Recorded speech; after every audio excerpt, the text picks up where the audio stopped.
নবীন খুড়োর থেকে আপনার সঙ্গে আড্ডা দিতে চলে এলাম আমি সুদর্শন আজ এই নতুন এপিসোডের মাধ্যমে। আজ আপনি শুনবেন লেখিকা সঞ্চারী ভট্টাচার্য বিরচিত নবীন খুড়োর গল্পের ঠিক জনপ্রিয় সিরিজের সপ্তম গল্প। অযথা বেশি কথা বাড়াবো না, চলুন শুরু করা যাক আজকের গল্প। আজ গল্প পাঠে এবং সকল পুরুষ চরিত্রের ভূমিকায় আমি সুদর্শন। আজ আমার সঙ্গে নারী কণ্ঠে থাকছে সুপমা এবং বর্ণালী, এবং একটি বিশেষ শিশু চরিত্রে কণ্ঠ দিচ্ছে অনিকেত। শুরু হচ্ছে কাজলি মাসি।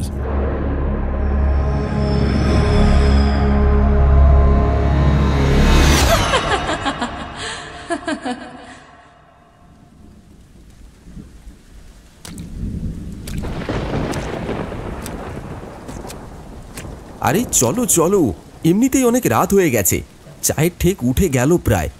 আজকে আবার নবীন খুড়ো একটু তাড়াতাড়ি আসবেন বলেছিলেন। পল্লবীর কথা শুনে বিকাশও বেশ দ্রুত গতিতে পা চালিয়ে এগোতে শুরু করল।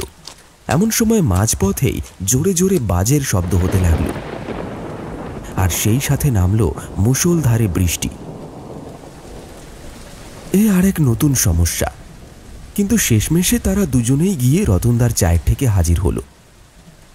দেখল রতনদা বসে রয়েছেন, চায়ের ঠেক একেবারে ফাঁকা, কেউ কোথাও নেই। পল্লব জিজ্ঞাসা করল, কি গো রতনদা, আজকের চায়ের ঠেক ফাঁকা কেন? আজকে আর খুড়ো এখানে আসবেন না, বাড়িতে ডেকেছেন সকলকে। আমি তোমাদের জন্যই অপেক্ষা করছিলাম, কারণ জানতাম তোমরা দেরি করে এলেও আজকে আসবে।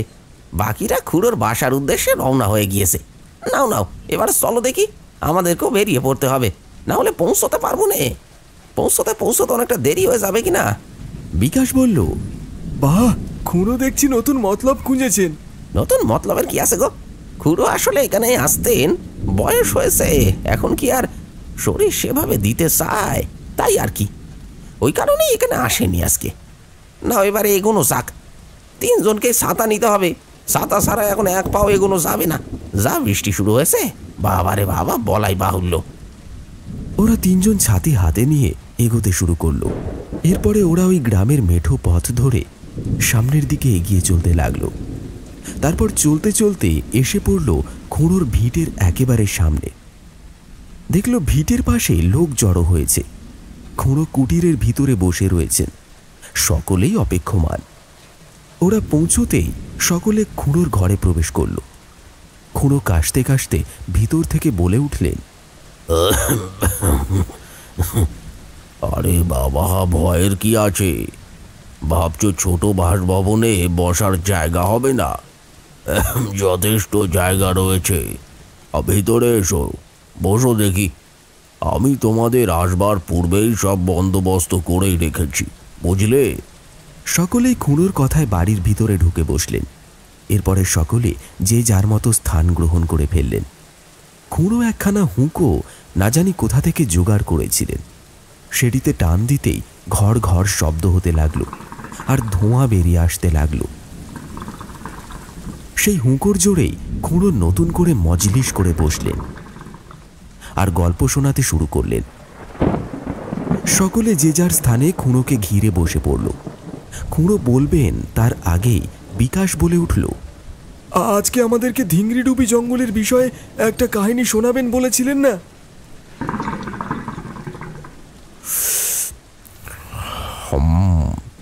এটা আমার সেই ছেলেবেলার কাহিনী, বুঝলে? ভালোই করেছো মনে করিয়ে। সে এক হাড় হিম করা কাহিনী, শুনলে তোমাদেরও পিলে একেবারে চমকে যাবে, এ কথা জেনে রেখো। সকলে একেবারে জড়সড় হয়ে বসল। খুড়ো বলতে শুরু করলেন। সকলে শুনতে লাগলো সেই কাহিনী। আমার বয়স তখন বছর 10। গ্রামের বাড়িতে থাকতাম। পরে অনেক ধকল করে শহরে এসেছিলাম পড়াশোনা শিখতে। সেখানে আসবার পরেও সেই ঘটনার কথা বেশ মনে ছিল। এই যে দেখো না, এখনো দিব্যি স্মরণে রেখেছি সেই কাহিনী। এতটাই ভয়ঙ্কর ছিল সেই অভিজ্ঞতা খানা। কি ঘটেছিল এমন খুড়ো? খুড়ো হুঁকোটা টানতে টানতে বেশ কিছুটা কেশে নিলেন।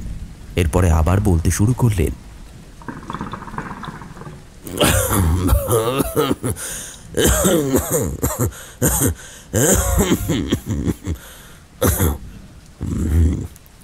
বলি শোনো, আমাদের গ্রামের লোকজন খুব একটা ছিল না, ছোটোখাটো গ্রাম বলতে পারো। সেই গ্রামে যে কজন থাকতেন তাদের মধ্যে বেশ ভালোই বনিবনা ছিল। কাজলি বলে একটি মেয়ে, সদ্য বিবাহিতা বলতে পারো, একদিন তার স্বামীর সাথে এসে উঠল আমাদের গায়ে। মেয়েটিকে দেখতে ভারী সুন্দর ছিল, তবে ওনার স্বামী বিহারী ছিলেন।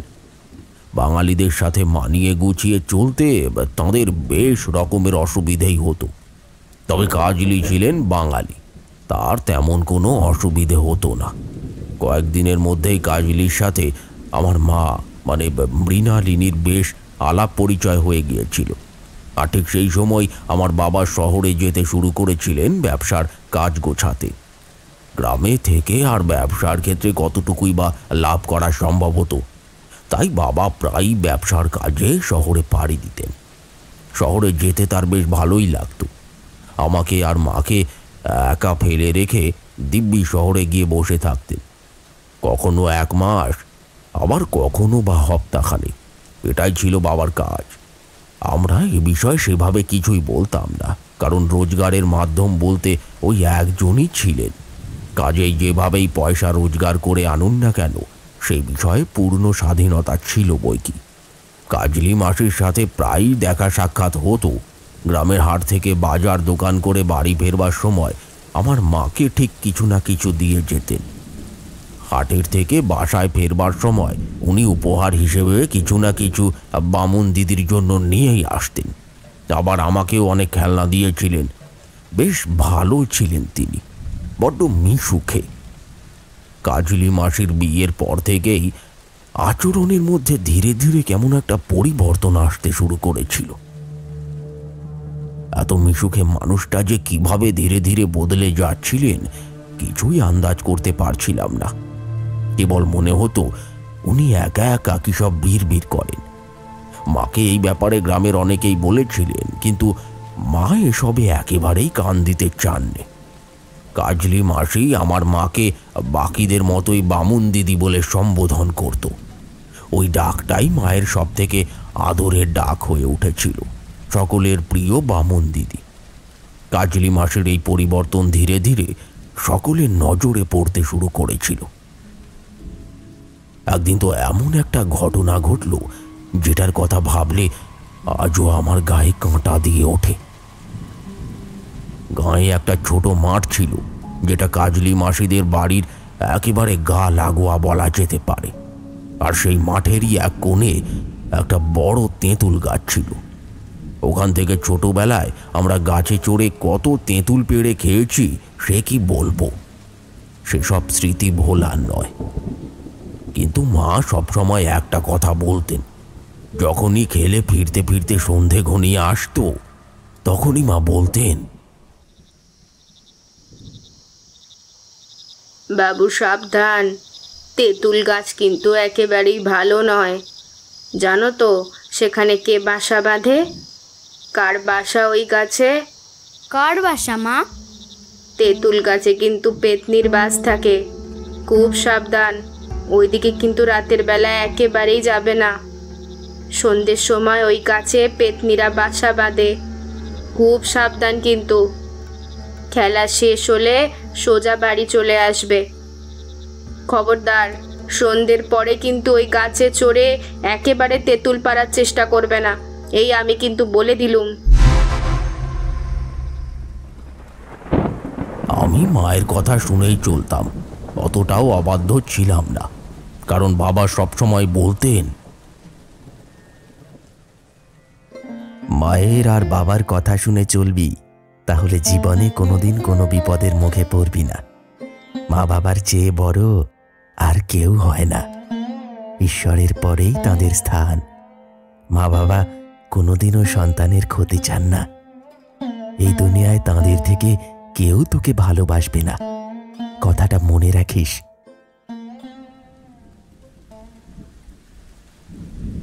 আমিও বাবার বলা এই কথাগুলি মেনে চলতাম। আর সত্যি এটাই ঠিক।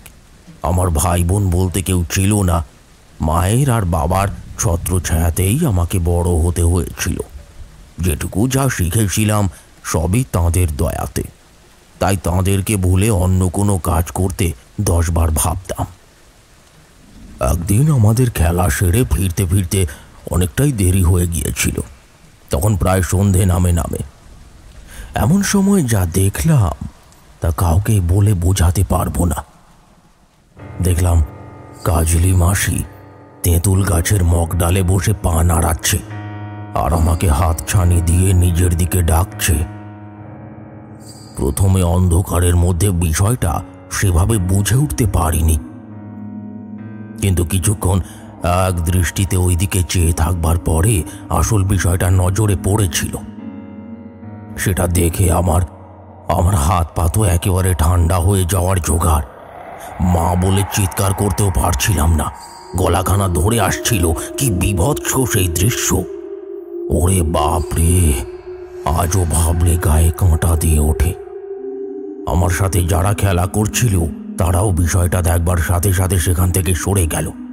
ভয়তে অনেকেই সেখান থেকে দৌড়ে পালিয়ে গেল, কিন্তু আমি পারলাম না, কারণ বরাবরই আমি একটু ডাকাবুকো স্বভাবের ছিলাম। আদপে কি হচ্ছে সেটা দেখবার চেষ্টা করতাম। যতক্ষণ না পর্যন্ত একটা স্থির সিদ্ধান্তে পৌঁছতে পারছি ততক্ষণ পর্যন্ত হাল ছাড়বার পাত্র আমি ছিলাম না। আমিও বোকার মতো কাজলি মাসির গুণ কীর্তি দেখতে যেই না সেদিকে এগিয়েছি, এমন সময় দেখলাম কাজলি মাসি গাছের ডাল থেকে এক লাফে আমার ঠিক সামনে এসে পড়ল। তারপর বাবু হয়ে বসে পড়ল, আমার হাত দুটোকে শক্ত করে চেপে ধরল।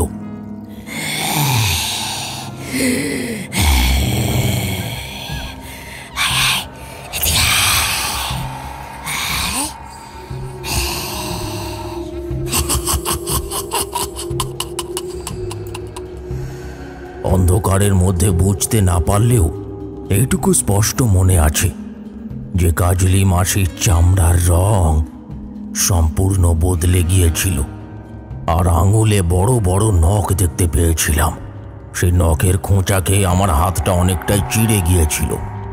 কাজলি মাসির চুলটা মুখটাকে ঢেকে রেখেছিল, আর তিনি সমানে বিড়বিড় করে কি সব মন্ত্র পাঠ করে চলেছিলেন।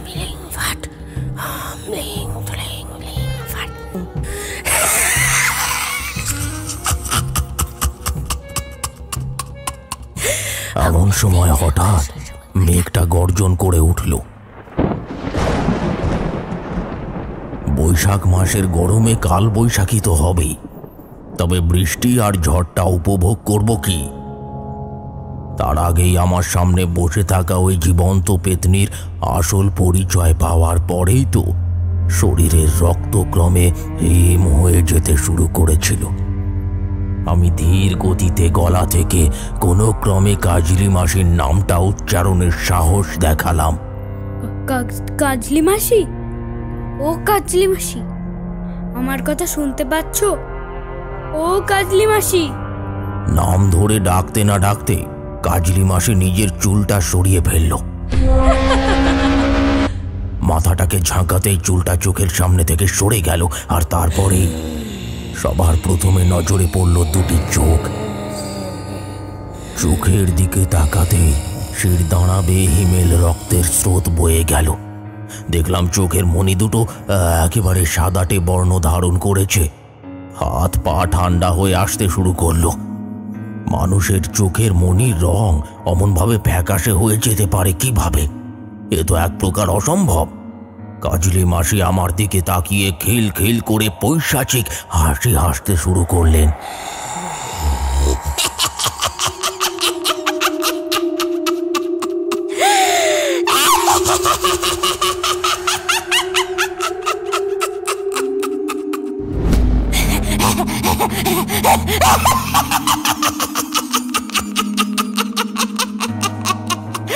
আমি কিছুই আন্দাজ করতে পারলাম না।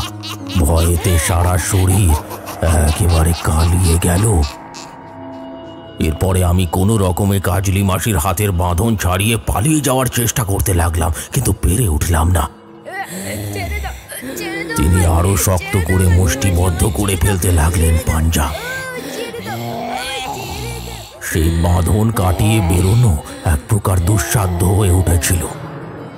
এরপরে মুখটাকে আমার খুব কাছে নিয়ে এসে বললেন, চুপ চুপ, একদম চুপ, একদম চুপ, কাউকে বলবি না কিন্তু। আমি কে? আমি তোকে নিজের সাথে করে নিয়ে যেতে এসেছি। খুব সাবধান, এখান থেকে পালানোর চেষ্টাও করিস না, তাহলে কিন্তু খুবই খারাপ হয়ে যাবে বলে দিলাম। একেবারে পালানোর চেষ্টা করবি না।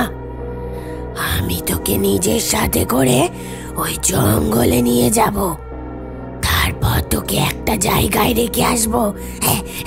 ওইখানেই এরপর থেকে তুই থাকবি, কেমন?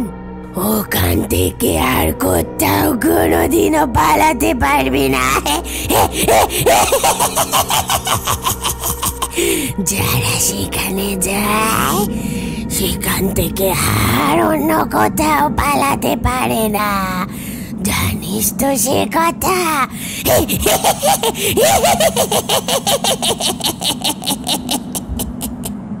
আমি কোনো কিছুই বুঝতে পারছিলাম না কাজলি মাসি একা একা কি সব বলে চলেছিলেন। এরপরে দেখলাম ওনার ওই সাদা মণিটিকে উপরের দিকে উঠিয়ে তিনি অং বং চং করে কি সব মন্ত্র পাঠ করতে শুরু করলেন। আর ওই মন্ত্রের শব্দ শুনে আমার মাথার ভিতরটা কেমন একটা করতে শুরু করলো। মনে হলো যেন গোটা বিশ্ব আমার চোখের সামনে ঘুরপাক খেতে চলেছে। যা দেখছি সেগুলো আদপেও সত্যি নাকি মিথ্যে কিছুই আন্দাজ করে উঠতে পারছিলাম না। আমি আপ্রাণ তার হাতটাকে ছাড়ানোর জন্য চেষ্টা করে যেতে লাগলাম, কিন্তু কোনো লাভ হলো না। উনি আরো শক্ত করে ধরে রাখলেন আমায়। এরপরে শেষমেশে আমি জোর করে হাতটা ছাড়িয়ে মা মা করে চিৎকার করতে করতে নিজের বাড়ির দিকে দৌড়ে চলে গিয়েছিলাম।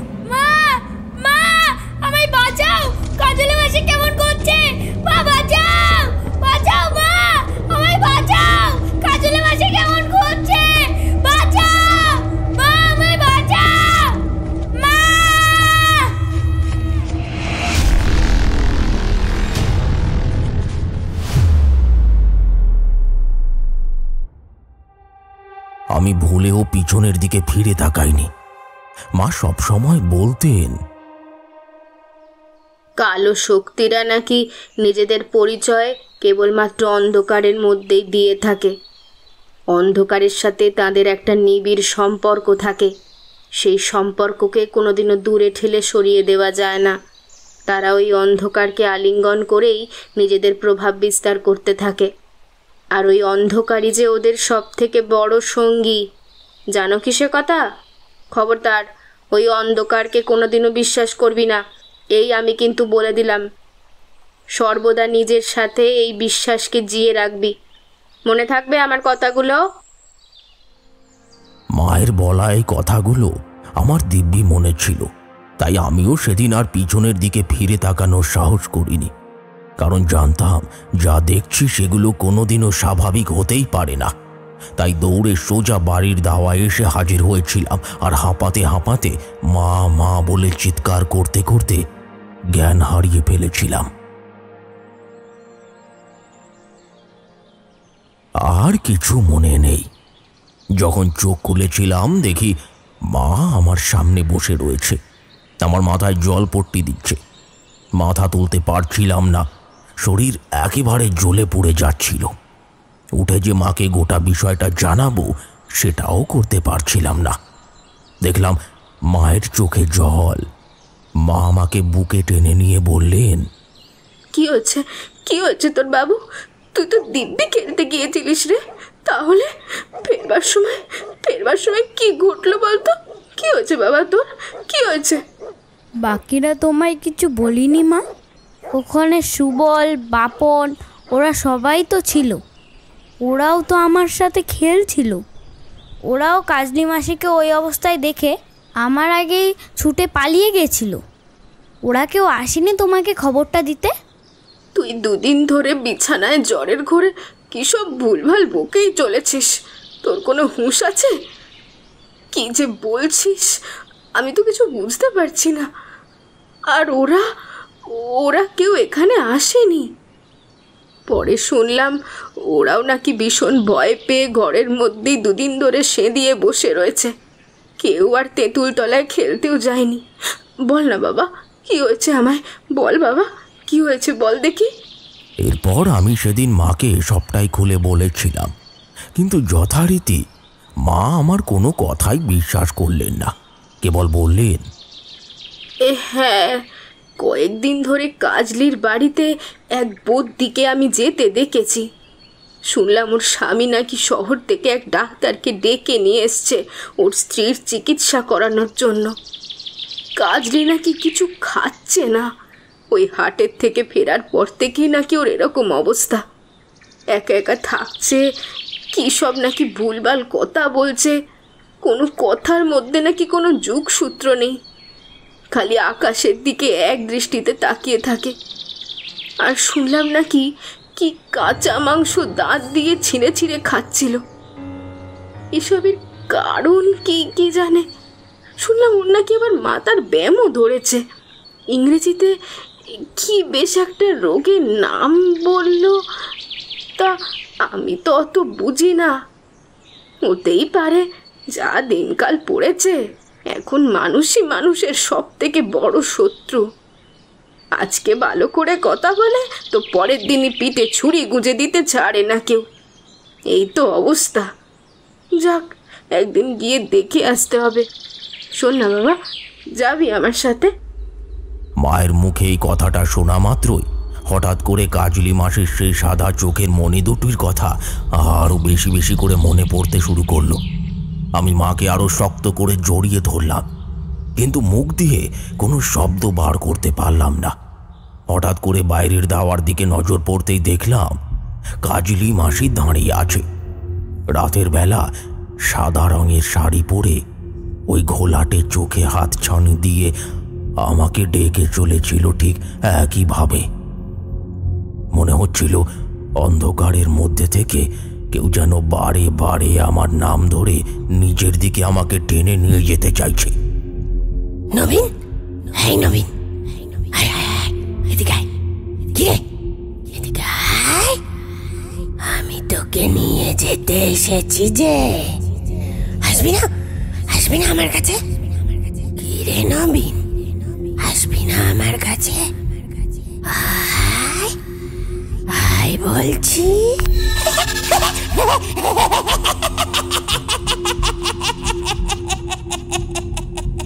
সেই ভয়ঙ্কর হাসির শব্দটা যেন আমার মস্তিষ্কের মধ্যেই ঢুকে গিয়েছিল। আমি আর সেটিকে চেষ্টা করেও নিজের মাথা থেকে কিছুতেই বাইরে বের করে ফেলে দিতে পারছিলাম না। চোখটা ভয়েতে বন্ধ করে আবার কিছুক্ষণ পর খুলতেই দেখলাম সেখানে কেউ দাঁড়িয়ে নেই। সবটা নিস্তব্ধ হয়ে গিয়েছে, কোথাও কিছুই নেই। সেটাও মনের ভুল ছিল নাকি কাজলি মাসি সত্যি সেখানে দাঁড়িয়ে দাঁড়িয়ে নিশাচরের মতন আমাকে পাহারা দিচ্ছিলেন, আমাদের কথা শুনছিলেন কিনা কিছুই আন্দাজ করতে পারলাম না। কেবল ভয়েতে হাত পা ঠান্ডা হয়ে যেতে শুরু করেছিল। এরপরে বেশ কয়েকটা দিন ওইভাবেই কেটে গেল।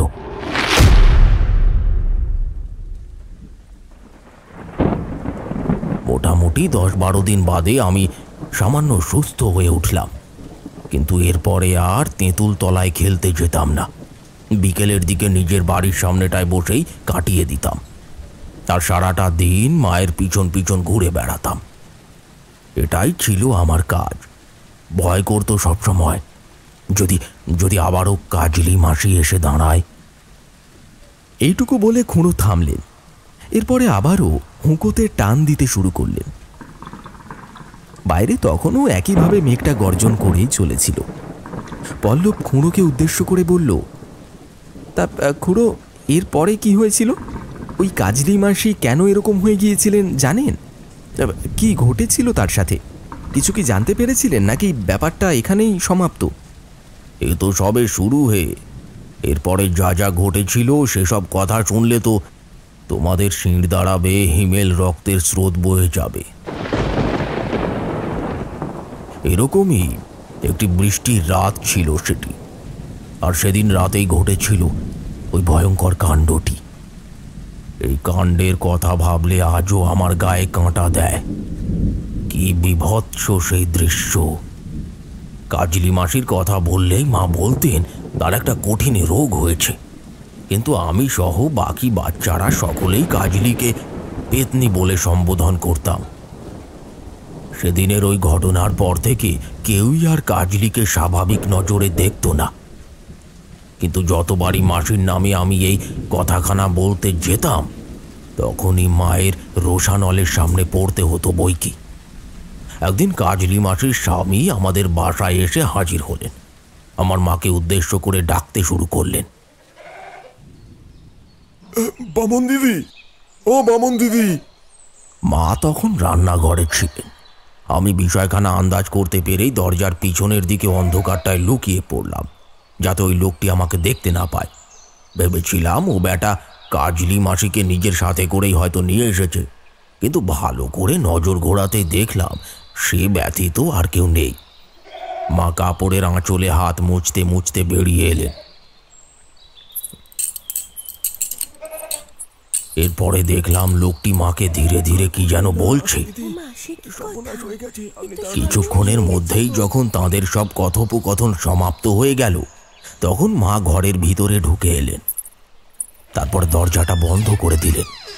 আমি মাকে বললাম, মা, ওই লোকটা এখানে এসেছিল কেন গো?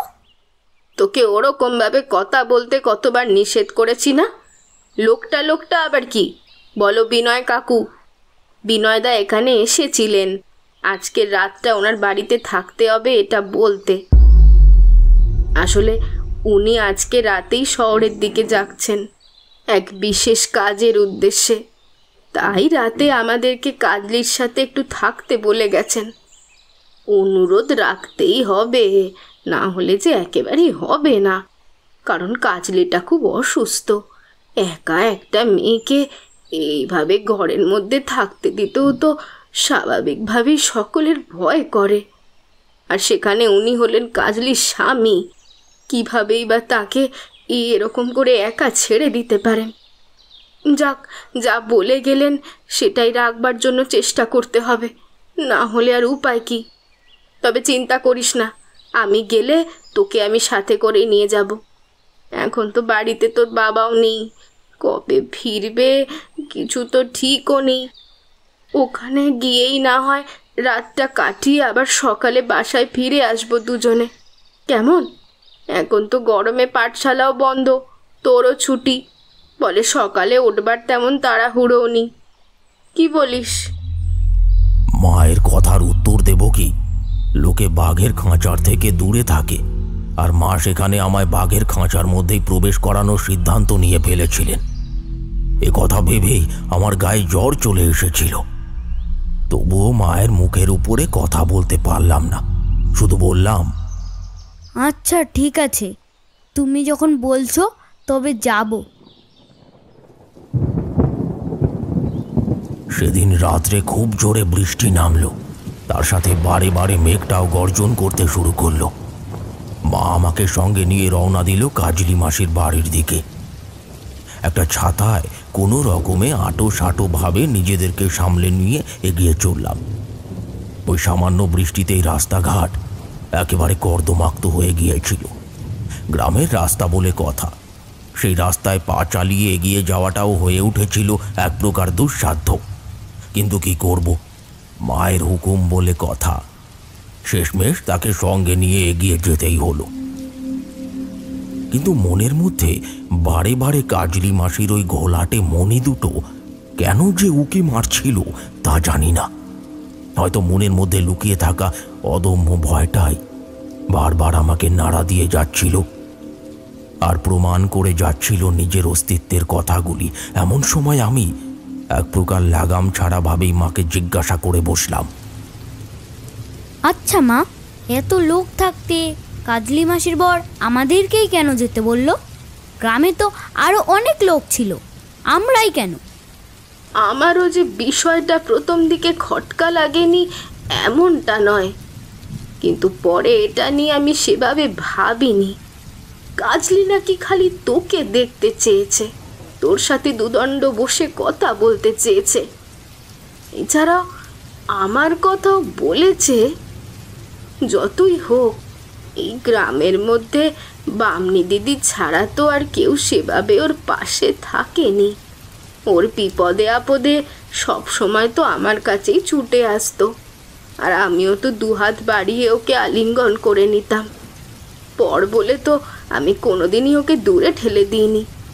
সেই কারণেই মানুষ তো এই অচেনা জায়গায় আপন মানুষকেই খোঁজে। তাই হয়তো কাজলি আমাদেরকেই স্মরণ করেছে। এছাড়া আর কি বা কারণ থাকতে পারে? আর তাছাড়া কাজলি এক প্রকার শয্যাশায়ী। শরীরটা একেবারেই বিছানার সাথে লেগে গিয়েছে। মনে হয় যে কোনো দিন ওর প্রাণটা বেরিয়ে যাবে। মুমূর্ষ রোগীকে কখনো দূরে ঠেলে নিতে নেই রে বাবা। ধরে নে না, ধরে নে, এটা ওর শেষ ইচ্ছে। সেই ইচ্ছের দামটুকুই নয় আমরা দিলাম। এক রাতের মধ্যে আর কি এমন পরিবর্তন ঘটবে বল যে একেবারে মহাভারত অশুদ্ধ হয়ে যাবে? এতদিন তো এত মানুষের পাশে থেকেছি, কিন্তু সকলেই তো অকৃতজ্ঞের মতন আমাদেরকে ভুলে গিয়েছে। তাই আজকে কাজলির মতো একটা ভালো মানুষের পাশে থাকলে দেখবি ঈশ্বর ঠিক আমাদের মঙ্গল করবেন। মায়ের মুখে এই কথাগুলি শুনে আমি নিজের বিশ্বাসটাকে আরো প্রগাঢ় করেছিলাম ঠিকই, তবে নিজের দেখা ওই ঘটনাটা কিছুতেই মিথ্যে প্রমাণ করতে পারছিলাম না। সবটাই যে চোখের সামনে ঘটেছিল। মানুষ তো যা দেখে সেটাকেই বিশ্বাস করতে চায়। কে আর অচেনা অজানা দিকগুলোকে খুঁজে বার করার জন্য ছুটে বেড়ায়। মাকে সব সময় বিশ্বাস করতাম, তার প্রতিটি কথা অক্ষরে অক্ষরে পালন করার চেষ্টা করতাম। আজ পর্যন্ত কোনোদিনও মায়ের কথার খেলাপ করিনি। মায়ের মুখের ওপরে কোনোদিনও কোনো কথাও বলিনি।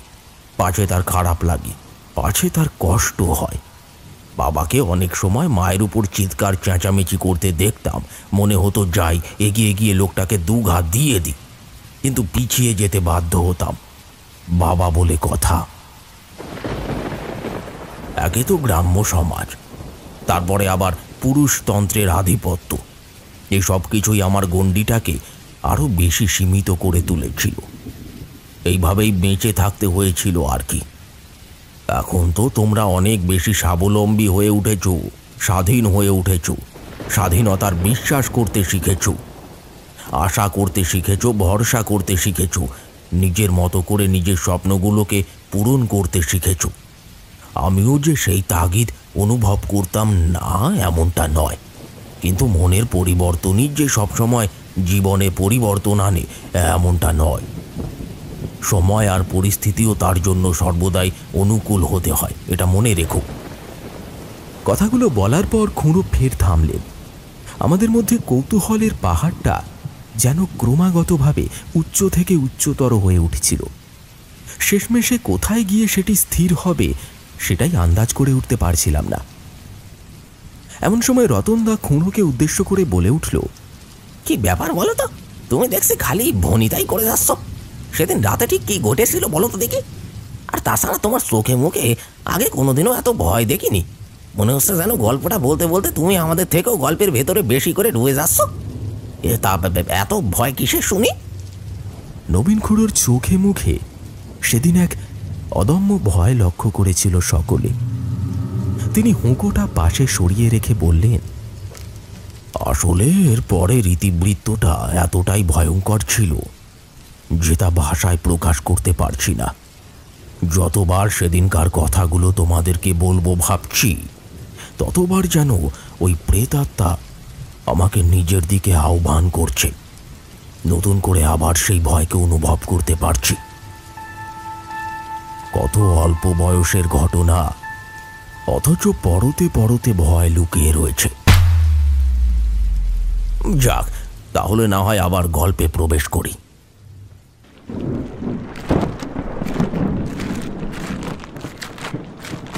আমি আর মা শেষমেশে কাজলি মাসির বাড়ির দরজার সামনে এসে উপস্থিত হলাম।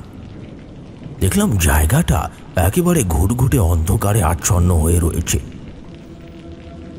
আমার চোখ পড়ল পাশের মাঠটার দিকে। মনে পড়ে যেতে লাগলো সমস্ত কথাগুলো। এতকাল ওই মাঠেই সদল বলে খেলতে আসতাম, কিন্তু তার সাথেই মনে পড়ে গেল ওই তেঁতুল গাছটার কথাও। একটা সময় বন্ধুরা মিলে ওই গাছে উঠে কত তেঁতুল পেড়েছি, কিন্তু এই ঘটনার পর থেকে আর করবার সাহস হয়নি। মা আমার হাতটা ধরে ঘরের ভেতরে এগিয়ে যেতে যাবেন, এমন সময় আমি মায়ের হাতটা পুনরায় শক্ত করে চেপে ধরলাম। কেউ যেন মনের ভেতর থেকে আলগা হয়ে পড়ে থাকা ভয়টাকে আরো নতুন করে জাগিয়ে দিয়ে বলল, যাস না, খবরদার ওদিকে যাস না, ওদিকে যে স্বয়ং মৃত্যু অপেক্ষা করছে। যাস না নবীন, ওদিকে যাস না। কথাগুলো মনের ভেতরে আওড়াতে থাকলাম। মৃত্যু যেন ডঙ্কা বাজিয়ে সেদিন আমাদের দুজনকে নিজের দিকে আহ্বান করছিল। আমি কিছুতেই মাকে ভিতরে যেতে দিতে চাইলাম না। এমন সময় মা রেগে মেগে বলে উঠলেন, অনেকক্ষণ ধরে কিন্তু আমি তোর বেয়াদবি সহ্য করছি, আর কিন্তু আমার সহ্য হচ্ছে না। এবার কিন্তু এক চড় মারবো, তখন ভালো লাগবে তো?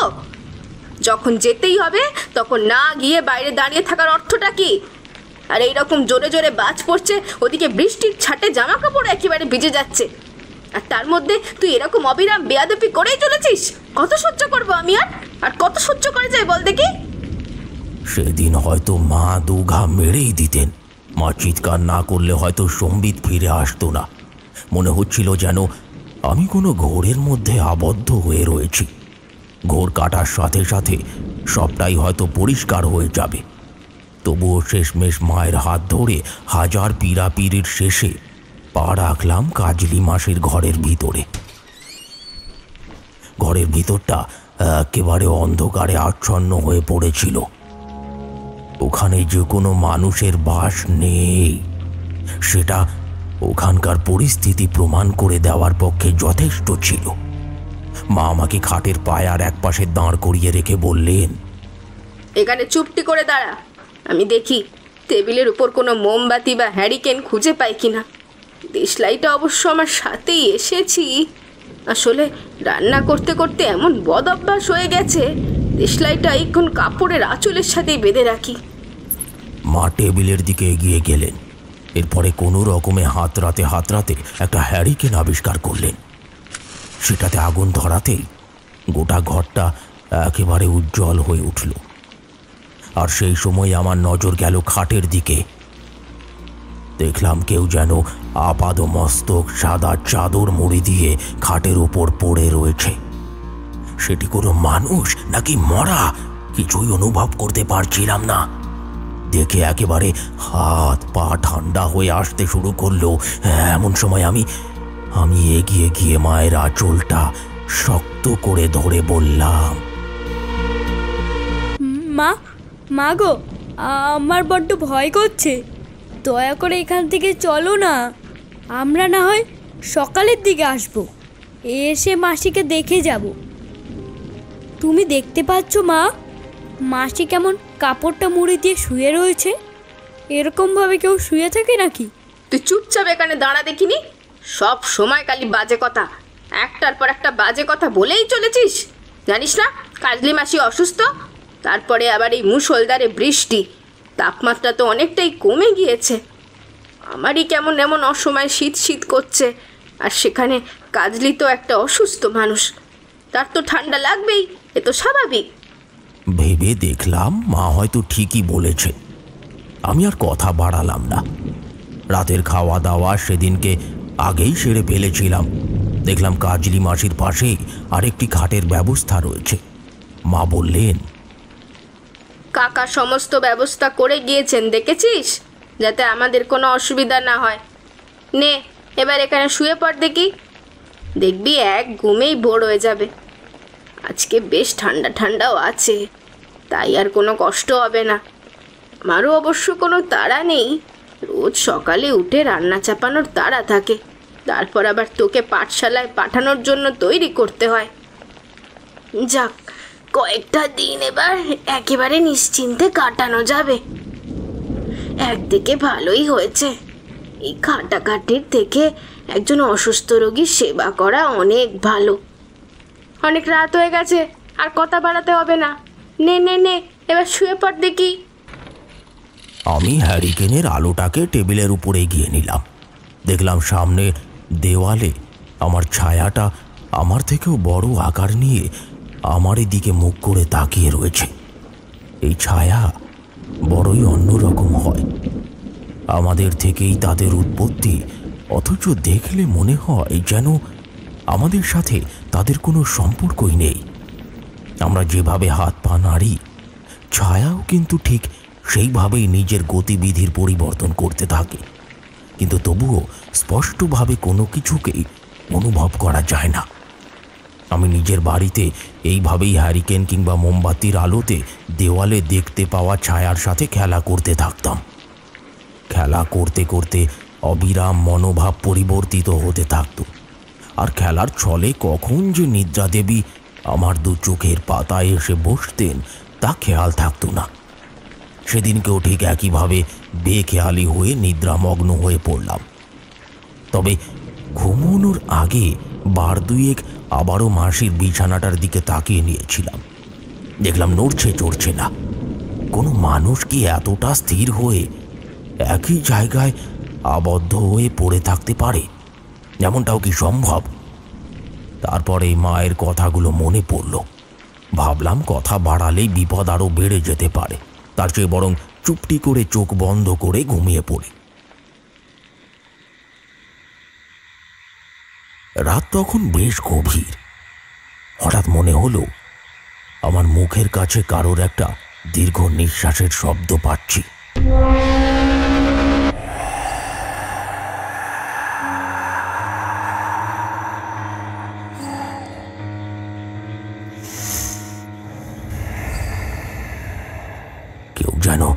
কেউ যেন আমার বুকের ওপর উঠে বসেছে। তার দীর্ঘ নিঃশ্বাসের শব্দ পড়তে আমি আরো চমকে উঠলাম। ভয়টা যেন ক্রমাগতভাবে আরো জাঁকিয়ে বসতে শুরু করলো।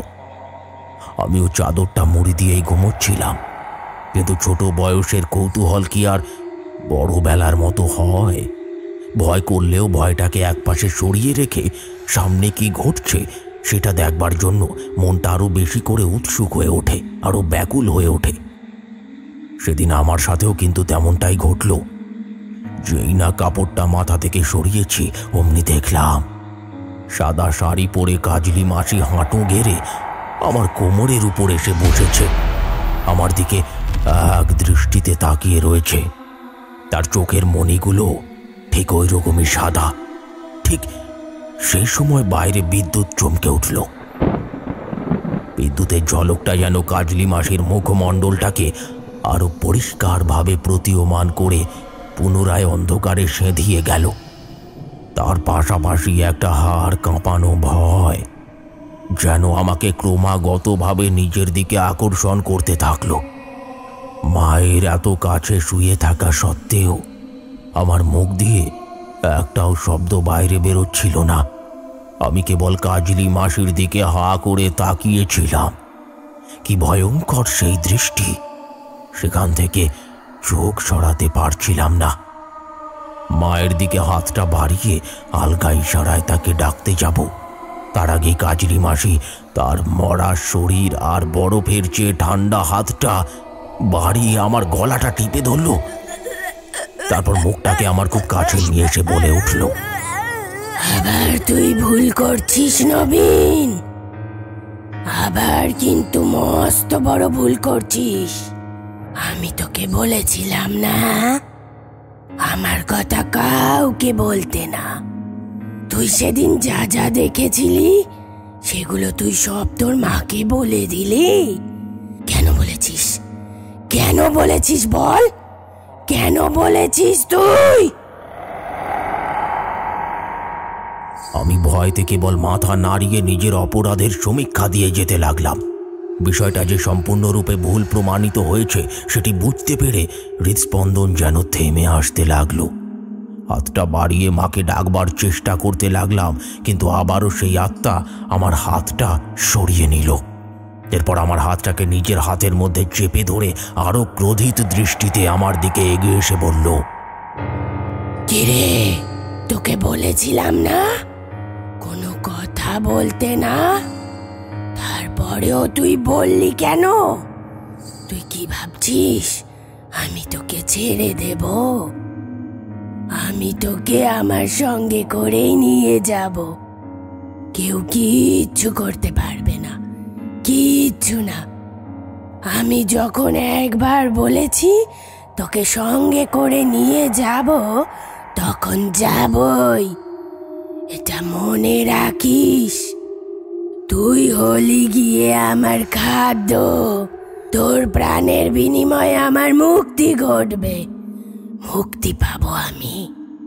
এতকাল ধরে অতৃপ্তি নিয়ে ঘুরে ঘুরে বেড়াতে হচ্ছে এই গ্রামের বুকে আমাকে। এরপর চিরমুক্তি, চিরমুক্তি পাবো আমি। আর তুই হয়ে থাকবি বন্দি। বন্দি হয়ে তিলে তিলে মরবি তুই, ঠিক যেভাবে আমি মরেছিলাম। তোকেও মারবো। হ্যাঁ হ্যাঁ, মরতে হবে তোকে, মনে রাখিস এটা। ভয়েতে আমি চিৎকার করে উঠলাম।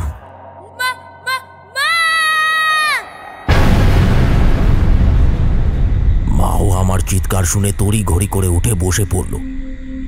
কিন্তু তখন সামনে তাকিয়ে আর কাউকেই দেখতে পেলাম না। মাকে জড়িয়ে ধরে হাউমাউ করে কাঁদতে কাঁদতে সব কথা খুলে বললাম। মা, জানো কাজলি মাসি আমার বুকে। এবারে জানি না কেন আমার কথাগুলো শুনে মা অনেকটাই ঘাবড়ে গেল। এতক্ষণ ধরে যে মানুষটা কেবলই আমাকে অবিশ্বাস করে যাচ্ছিল, সে কিভাবে আমাকে হঠাৎ করে বিশ্বাস করে ফেলল জানি না। আর সেই সময় প্রচণ্ড জোরে গর্জে উঠল বাজটা। আমি সামনের দিকে তাকাতে ভয়ে একেবারে কাঁকিয়ে উঠলাম। দেখলাম কাজলি মাসি সামনের তেঁতুল গাছটার সবচেয়ে বড় ডালটার সাথে ঝুলছে, মাথার নিচে আর পা উপরে। চুলগুলো মাটির সাথে লেগে রয়েছে। চোখের মণিটা একেবারে সাদা হয়ে রয়েছে। আমি মুখে কোনো কথা বলতে পারলাম না, কেবল হাতের ইশারা করে মাকে দেখালাম। এবারে মা নিজেও সবটাই চাক্ষুষ দেখতে পেল, আর দেখা মাত্রই আমাকে বুকে জড়িয়ে ধরল। কি সর্বনাশ! আমি কি দেখছি? যা দেখছি তা তো আমি নিজের চোখে বিশ্বাস করতে পারছি না। এমনটা আবার করতে পারে নাকি? কি? আমরা কিছুই বুঝে উঠতে পারলাম না। মা আমাকে হাত ধরে টেনে নিয়ে এলেন বাইরে। তারপরে আমরা নিজের বাড়ির দিকে এগোতে যাব, এমন সময় দেখলাম তেঁতুল গাছের ওই পেতনি এসে দাঁড়িয়েছে ঠিক আমাদের সামনে।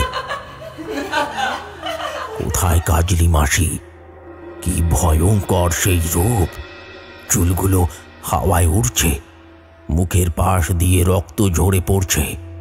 দেখলাম কাজলি মাসির হাতে রয়েছে একটা মরা বিড়াল, যার মাথাটাকে ছিঁড়ে ছিঁড়ে খাচ্ছে সে।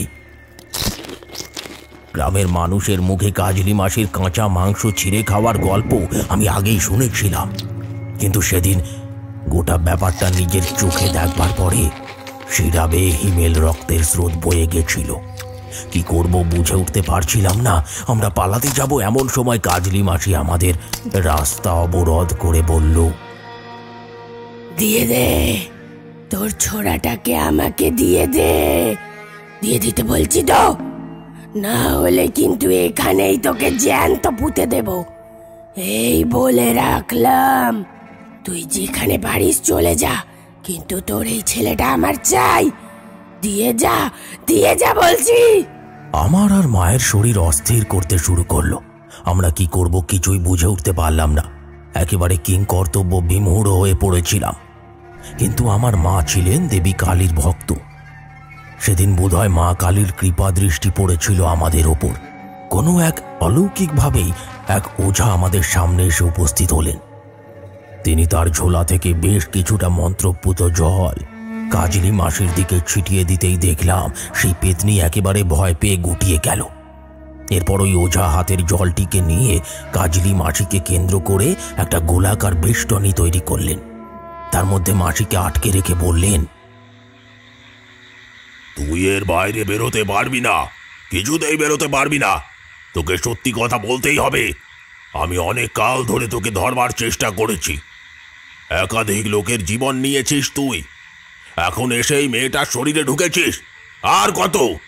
আর কত মানুষের বলি নিয়ে তবে ক্ষান্ত হবি তুই? বল বল আমাকে।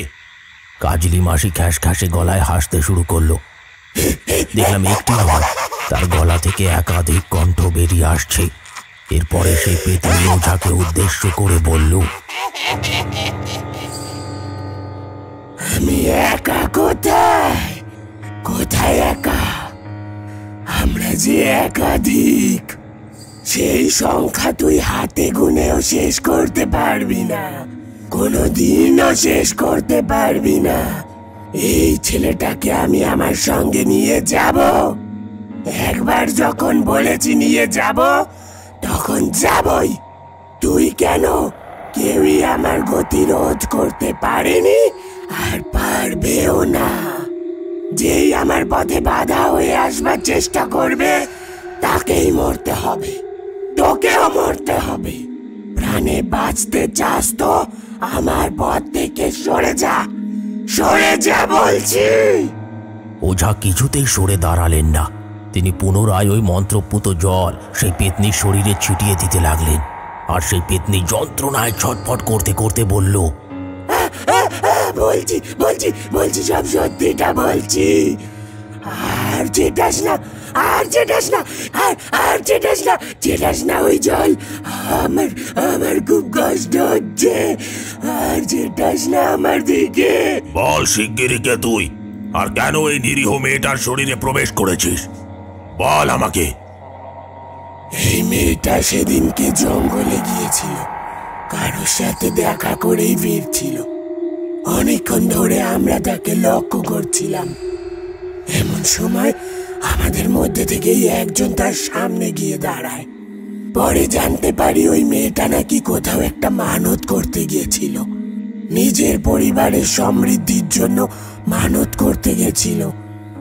আমি ওকে বলি, ঈশ্বরের কাছে মানত করে কি হবে? ঈশ্বর ফল দেয়, কিন্তু অনেক দেরি করে, কিন্তু শয়তান দেয় খুব তাড়াতাড়ি। তাই তুই যদি শয়তানকে তুষ্ট করতে পারিস, তাহলে তুই যা চাস তাই পাবি, কিন্তু এর বিনিময়ে তোকেও কিছু দিতে হবে। তাহলে বল, তুই রাজি তো? সেই মেয়ে আমার কথা মেনে নেয়, আমার সাথে এগিয়ে যায়। সামনে দেখাই আমি, সামনে সারি সারি মৃত আত্মারা শাড়ি পরে বসে রয়েছে। আমি তাকে উদ্দেশ্য করে বলি, ওদের মধ্যে থেকে একজনকে বেছে নে, আর তারপরে তোর যা মনের ইচ্ছা তা ওর কানে কানে বলে দিয়ে চলে আয়। আর আসবার সময় মনে মনে এমন একজনের নাম বলতে থাকবি যাকে তুই খুব ভালোবাসিস। এরা সবাই আত্মা, এরা কেউ জীবিত নয়, কিন্তু এরা প্রত্যেকের ইচ্ছে পূরণের জন্যই বসে রয়েছে। তোর ইচ্ছে পূরণ করা হয়ে গেলে এদের মুক্তির পথ নিশ্চিত হবে, আর সেটা করতে হবে তোকেই। তাই তুই এমন একজনের নাম বলবি যে ওর স্থানে এসে বসবে আর ওর মুক্তি ঘটবে। যুগের পর যুগ ধরে এই সকল আত্মাদেরকে আটক করে রাখা হয়েছে এই জঙ্গলে, আর এই রহস্য কেউ জানে না, কেউ না। তোর মতো আকাঙ্ক্ষার সাগরে ভেসে যায় যারা খুব দ্রুত নিজের ইচ্ছে পূরণ করতে চায়, তাদেরকে পথ দেখাই আমরা। কারণ ঈশ্বরের কাছে সবকিছুই সীমাবদ্ধ, কিন্তু শয়তানের কাছে কোনো কিছুই সীমাবদ্ধ নয়। শয়তান অসীম ক্ষমতার অধিকারী। ঈশ্বর সবকিছু সীমাবদ্ধতার জায়গা থেকেই দেয়। যা দেয় তা অনেক দেরিতে দেয়, এবং যা দেয় সেটাও মনোপুত হয় না। কিন্তু শয়তান যা দেয় সেটাই সর্বোচ্চ। তুই ঠিক যা চাইবি সেটাই পাবি। এক অংশ বেশি না, আবার এক অংশ কমও না। যা, এগিয়ে যা, তবে কাউকে উৎসর্গ করতে কিন্তু একেবারেই ভুলবি না। মনে রাখিস সেই কথা। মেয়েটা এগিয়ে যেতে থাকে সেই দিকে, বেছে নেয় ওদের মধ্যে থেকেই একজনকে, আর তারপর সেই ছেলেটির নাম সেখানে উল্লেখ করে। সেই আত্মা প্রবেশ করে কাজলির শরীরে, অপেক্ষা করতে থাকে নিজ শিকারের। সেই শিকার আর কেউ নয়, সেই শিকার এই ছেলেটি।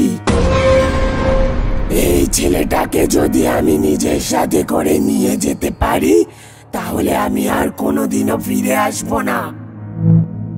তবে কাজলি এমনিও শেষ।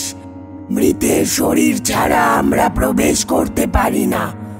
আমি কাজলির শরীর ছাড়ার সাথে সাথে ও একটা নরকঙ্কাল হয়ে পড়ে থাকবে, কারণ ওর মৃত্যু ঘটেছে বহু কাল আগেই।